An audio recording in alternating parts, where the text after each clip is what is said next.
welcome to Holy Culture Radio. Adamari, how are you doing today? I'm good, and you? Good, good. So happy to have you here.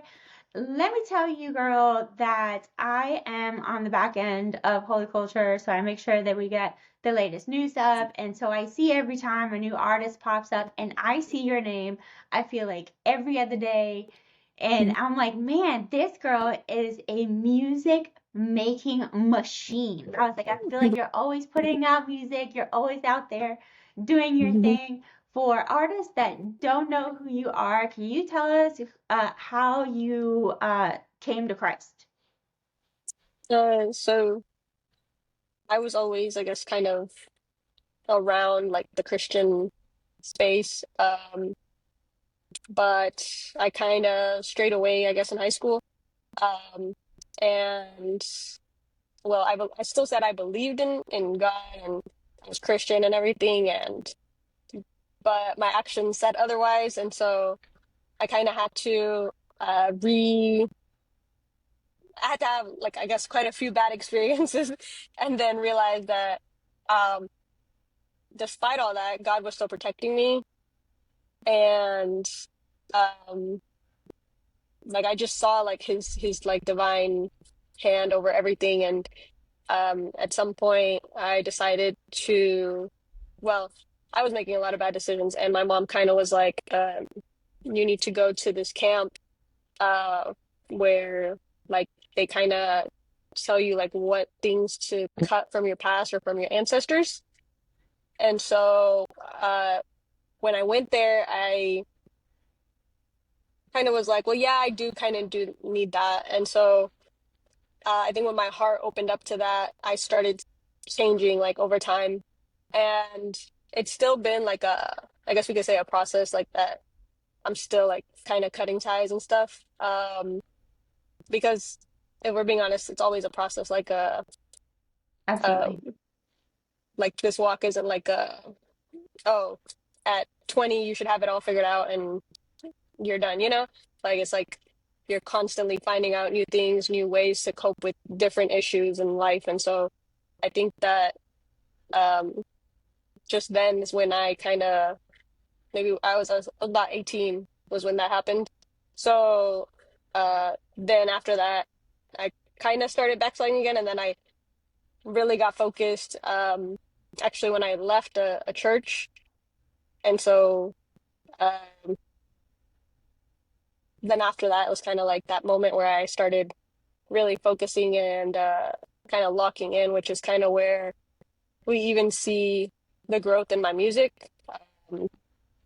Is when I really started like focusing on building that relationship with God. Okay, sorry about that. That's amazing. So, was that a kind of a religious camp or retreat or getaway, or is that more of a secular? Because you said ancestors, but I could take that two ways. I could take that like breaking generational curses, or I could like thinking about like Native Yeah. Americans actually breaking down, ancestral links, or what was that about? Yeah, that was like curses, like generational curses. It was in a Christian church. Um, I went to, well, I think I went to one at the church that I was attending, and then I went to a sister church because I felt like because it was a church I attended, um, I felt very like I couldn't fully let go of some things because I was there with people that I knew, and so I went to another one, I think maybe a year later at a sister church, and so I had to drive like an hour and a half away, and To I get did it away from the again. people that you knew. Yeah, with people that I didn't know. And so yeah, that was I think after that I kind of started like I felt like more people would like I understood what like even things like preaching, because at first like I would struggle to like connect with like a pastor because sometimes what a pastor preaches up there in the pulpit is geared more towards adults, and sometimes it's a wide range of people, like it's youth, it's kids sometimes in there, and sometimes people are going through the same thing that the pastor is preaching about, and he's like using specific examples, and it's like, well, how does that tie into me? So I think after like breaking that, I kind of started seeing things like, oh, I can take this or I can keep that for later. So I think that was really key to like even like bridging that gap in church. Yeah, I think that's really important that you say that because I've seen conversations where the younger people have like this disconnect between Hmm. I would say like the main church body and then their own experience because just like you said, they're not going through the same things as as us adults that who have kids and mortgages and stuff like that. You have depression and anxieties and peer pressure and drugs and stuff like that. And so I could totally see where that's coming from. So where does music come into your journey? So we can take that as far back as like my childhood, where um, I would see my grandma writing songs when I was 8 or 9, maybe even younger.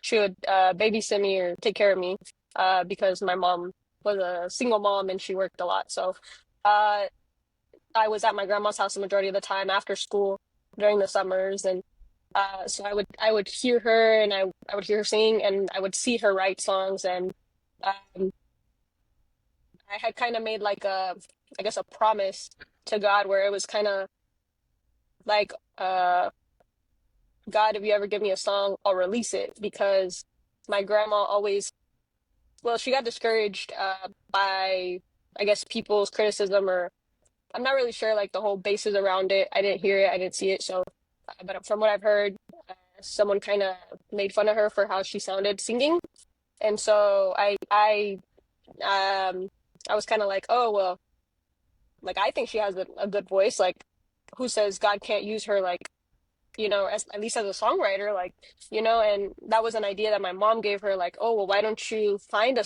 singer, and they can sing the songs that you made, because like you're making good songs, like, put them out. And so, yeah, I kind of made that promise to God where if he gave me a song, I would put it out. But when he did give me a song, it wasn't until I was 17, like a first official song, because because of, like I said, I was making bad decisions in high school and stuff like that. I started out kind of secular, where it was kind of like that bridge right there where it's like, it's not really Christian, but it's kind of is, but then sometimes she doesn't say Christian stuff. So it's like, um, yeah, and so I kind of had to, Christianese is yeah, clean. yeah. And so even like when I started in 2017, one of the first songs I made was about faith. Like it was like my first, like, I guess we could say, professional song that I made. Um, but I didn't uh like the follow-up songs after that were kind of like that borderline of like, I'm dissing you, but I'm Christian, like I have those biblical values still tied in there.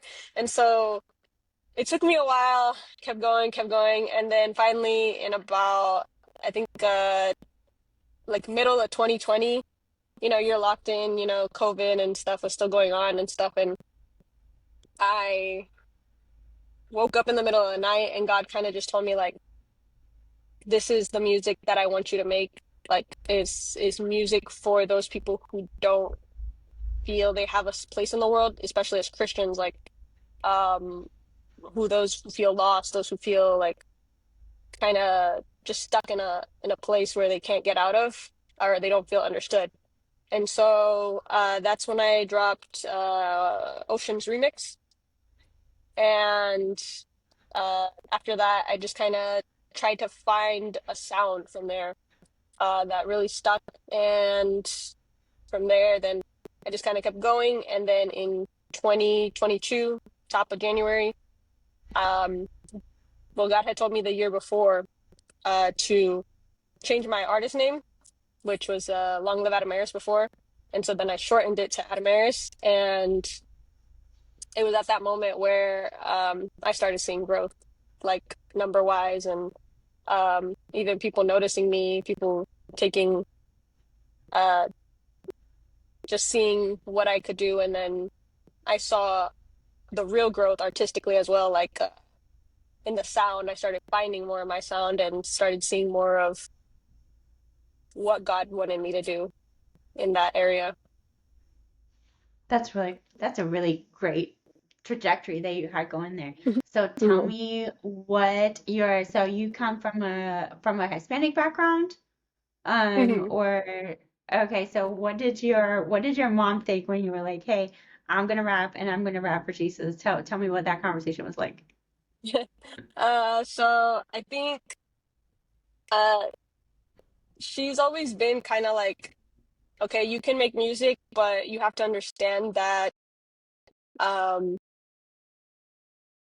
there's a possibility that you're never going to make money off of this. And so I kind of was like, well, like, who cares? But at the same time, I was kind of like, well, you never know. Like, you're kind of, if you don't try, like, you're kind of also like giving up already. So, um, even to this day, like sometimes we still kind of have that back and forth where it's like, um, well, you're wasting your time. But I'm like, well, like you never know. Um, but I think that uh, like even my grandma, she's always been, well, she was a big like anti-rap person. But when she heard one of my early songs, um, she was like, no, like I can hear the heart behind it, and the heart behind it um, shows that you're doing it for God and you're not doing it for like human validation or for, like you're not glorifying other things of this world, you're glorifying God. And as long as you're putting Him first, you never know. You could get the awards, you could get, the accolades and stuff, but as long as you have Him, you have everything. And so when um when I saw that, I was like, okay, like I have my grandma's approval. And so every now and then my mom still kind of goes back and forth with me. But for the most part, as long as it's not like interfering with other responsibilities, she's pretty open to it. No, Hmm. that's awesome. Like hearing it on this, and I was like, "Oh, you got a well as a proof. That's pretty good." I would have Yeah. been like, I'm all set. It's fine. You can be Hmm. mad if you want to." Yeah. So, so what do you think has been your biggest challenge, like since you started making music? Uh, Probably just I would say money. Going back to that. I think early on, if I would have maybe invested in uh, something as simple as mixing and mastering, even if it was like on the cheaper end, it would have kind of gotten me maybe in the right people's like eyes.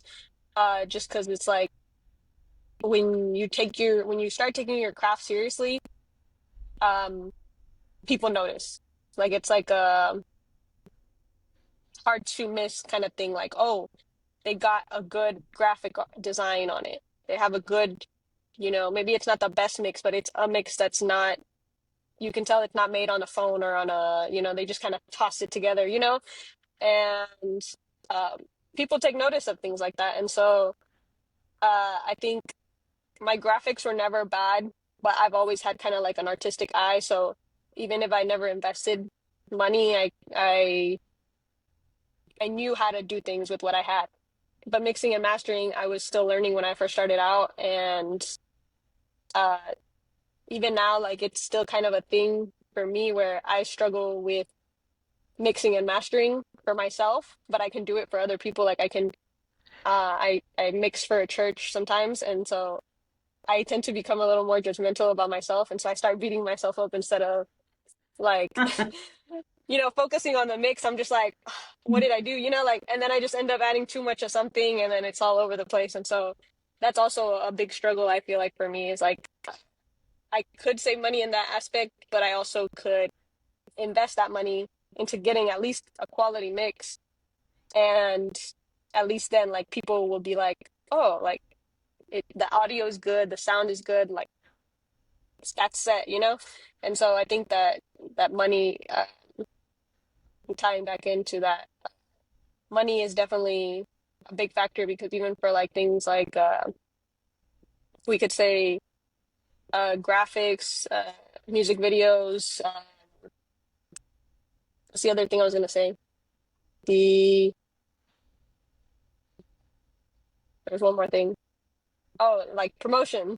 Like sometimes people charge for promotion, or I know early on, like now Spotify is against it, where like paying for playlists to be placed on playlists, but you know, playlist placements or stuff like that. So um, I think that all those things, you know, and it starts adding up because then some people charge for other things, and so money definitely probably could have helped me at least focus myself more, or like put that my best foot forward from the beginning, which I think could have made a big difference as well. Did you have any mentors when you started making music? Did you have anybody like you knew that was mixing and producing or anything like that? Or just kind of like figuring out on YouTube University or So I took a audio engineering class at a place called Miller Career Center, which is like a thing here in Katy, uh, where I'm from, like the city. Uh, our school district, they had like a day thing where you could go to that career center and they would teach you certain things if you signed up for the class, obviously. But I signed up for audio engineering because I wanted to learn more about it. And so um, when I started doing that, I kind of got that gist of it. But like I said, like I struggled with that, bridging that gap between I'm mixing for myself, but you're mixing for other people, and like I do better with other people. And so I have watched YouTube videos. I even downloaded a template online to kind of see like, okay, like does this fit what I'm looking for? Like, is this a good starting place? But like when I first I switched over from Pro Tools to Logic, and because Pro Tools started charging for the subscription fee, and so I bought Logic, and now it's mine, and I use it all the time, and um, I got a free template off of Google, and I started tweaking it. I started doing things, and I just wanted to elevate that, at least the demos that I send out to people. I wanted them to be a certain standard. And so I've gotten compliments from people who don't really know how to make. And so that's enough for me. But um yeah, I don't think like my mixing engineer, he did say like he was kind of like, well, it is good. It's a good starting place. So I think that to me, like that's good enough for now for what I need. Because if I'm being honest with you, um I don't trust myself to mix my own stuff. So I'd rather leave it to the professional. you do what you do and you have them do what they do. And that's Mhm, okay. If mhm, that's what mhm, works for you, then that's what that mhm, I mean, mhm, people seem to like it. You have what, 10,000 monthly listeners on Spotify. That's mhm, pretty decent. You know what I'm saying? mhm, mhm, So I say if it works for you, then that's where you do it. mhm, So in everything that you said, I did not hear once you say anything about, the hardest part being of an artist is the part about being a female. Did mhm, you find that was an issue for you at all? Or it was mostly just about like getting those roadblocks early on? mhm. I think I see it, but I kind of ignore it just because I'm like, that's kind of inevitable as a female, especially like in the rap, and then you add Christian on top of that, and so it's like The obstacle double after whammy. obstacle. Yeah, and so I would, I think to me, like I try not to focus on that. I do sometimes feel like I do get hate because of it, but I'm like, well, they're not doing this, so why would I listen to you? Or like, it's like a very like a blunt response, but it's kind of like the truth, No, like, I love and like, it. I yeah, and love it. so, It's like, mhm, are you out here making your own music, making your own mhm, stuff, putting words to mhm, paper? No, you're not. Hush mhm. up, sit down. I love it. Yeah, it's like people say like, "Oh, you're on private. You have 6 followers. Why are you hating on me? Like, what are you doing? Uh, No. you're hating on a Just person on scrolling. Instagram." Yeah, yeah. So it's like I never understand that either. Like with like internet haters and stuff, it's like, what are you doing? Nothing. They have nothing else going on in their lives and they have to troll on people. It's so annoying. I'm like, just keep going. Um, Yeah. so where do you see yourself in the next 5 years? Um, that's a hard question, mainly because if we look back even, I guess we could say 5 years back from here, I didn't imagine I would still be alive because I think a lot of things, like from a young age, I always thought I was going to die very young. And so I've had quite a few near-death experiences between now and even 5 years ago. And so, Okay, say more. I want to hear it. so going back to 2022 when I changed my name, uh, I had done a fast, I think the year before, and it was a very simple fast. It wasn't anything too like complex, like food and stuff. It was more like social media, and stuff like that, like entertainment. And when I did that fast, God was like, "I'm gonna break away from things that are holding you back." And that was the year that I left the church. And so that next year was 2022, and top of January, I'm about to release my first song is Adamariz in like 3 days, 4 days, and I'm driving down Grand Parkway here in Katy, and um, I'm going down, and all of a sudden there was no one behind me, and I had to come to a like a sudden break, like completely stopped on the freeway. It's a 2-lane freeway. Well, it's a tollway, but at that part it's not a tollway, and so I stop and I'm like, oh, I made it. Like, I'm good. I hadn't hit anybody. I have space. I'm like, I'm good. And all of a sudden, I feel like look up. And when I look up, I see a car coming at me, like speeding fast. And I'm like, I look very quickly, like it's like a snapshot. And I'm like, where do I go? Where do I go?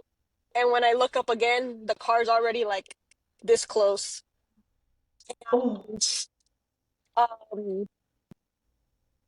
I remember just saying the words like, only God could save me from this.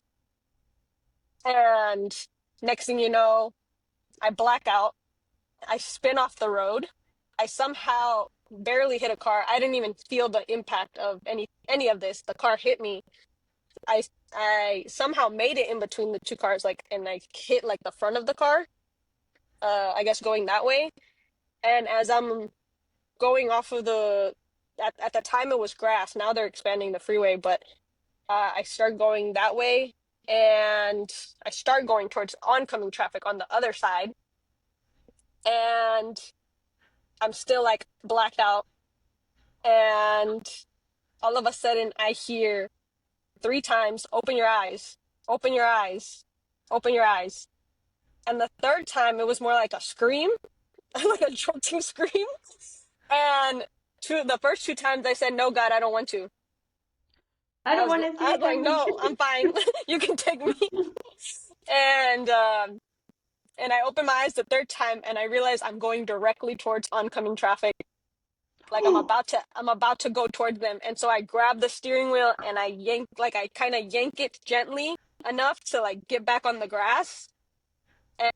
And right as, um, like I didn't want to fishtail because I knew that that could happen. And so Mm. I start like turning against because I start fishtailing a little bit. And so I stop it and then I come to a complete stop, and then I kind of just sat there for a little bit and I was like, what just happened? Yeah, that was, and like to me, like describing it is like, it feels like an eternity, you know?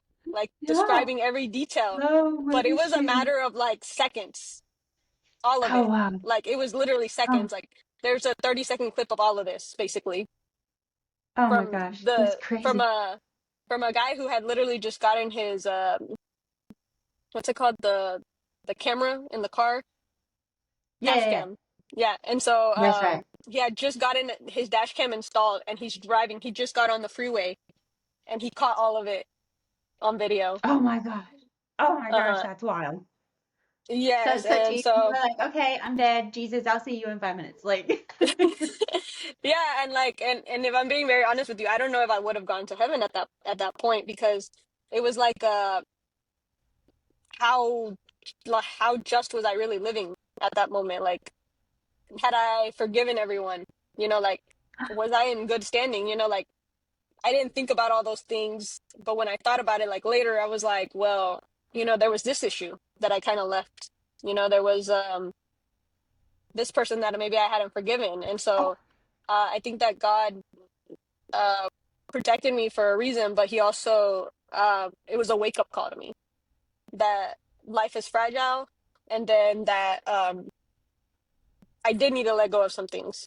And so it kind of went back to that letting go of things. And it was a hard thing, but I had to let go of that car too. And I realized it took me a while too to realize it, like almost like a year later, that I had kind of put that car kind of not in like an I like I didn't idolize it, but I was very like proud of my car. Like I was like, that's my car, you know, like, it was and it wasn't surprising. like a Yeah. new car or anything, but it was like I just always wanted like a sports car, and it was like a 2002 something like that, like Toyota Solera. It wasn't anything too flashy, and like, and but a lot of people like looked at it and they were like, oh wow, that's a nice car, you know, like, and so it was kind of like to a certain extent, it did kind of, we could say, hinder like that top spot, you know, like for God, you know? And so that was Wow. that. That's crazy. I feel like sometimes like and I'm not talking about you, I'm talking about myself. Like I am very hard-headed. And Hmm. when God is like trying to tell me something and I don't listen, he has to create like these crazy things in my life to kind of like wake me up. And it sounds kind of like that was happening to you. Although, man, near this experience, maybe a little bit too much, Lord. Can we bring it back some? Like, that Yeah. is crazy. Okay, so Mhm. so in the next 5 years, you're kind of just open to whatever God has in store for you. Yeah, basically, um, I think that right now, even like music sound wise, like I think it's just kind of, I think there's gonna be a shift soon. Um, just based on what I've been feeling, words I've been getting, people I've been surrounded by. It just kind of seems like there's gonna be a sonically a big shift coming in the future. Uh, and uh, that's why the future after the album that's gonna drop in October is still undecided. So even like as something as simple as after the album, it's kind of up in the airs of what's gonna happen. I do have songs and demos ready, but I don't know. I don't know what's gonna happen to them. It's kind of waiting on God's response, pending that, That's right. basically. Yeah, yeah, Hmm. absolutely. And I feel like Hmm. his plans are way better than anything that we could come up with. So if there's Hmm. a change coming, if you feel that there's a change coming, I am so excited for you because I know that you're Hmm. always putting stuff out and people are Hmm. always out there just kind of just vibing on your stuff. So in the last minute that we have left, can you tell us about your upcoming project and where people can find your music? Hmm. So the upcoming album is basically just about finding the goodness of God in my life. So I had to find it even in that accident. I had to find it with the lack of a father. I touched that a lot in the project. That's going to be a reoccurring theme. But then finding God as a father, and I think that's probably like the biggest thing is like finding God as a father. And so then once I found Him as a father, I was able to fully live in the goodness of God. And so uh, that's something that literally the story isn't even done. It's still a work in progress, but it to up to where it is now is where the story is for the album. And so you'll see those themes popping up, but it's very in detail. I go into the detail, the every detail, like it's very detail oriented, and so you'll hear a lot of things that are more personal on the first half, and then more um, hype on the second half. And so last, I guess you can find it everywhere. It's actually out right now on Even and Bandcamp and through a CD, an early version of the CD. Um, it includes some demos as well. And then, well, you can find me everywhere on social media, Adamariz Raps, and then Adamariz on streaming platforms.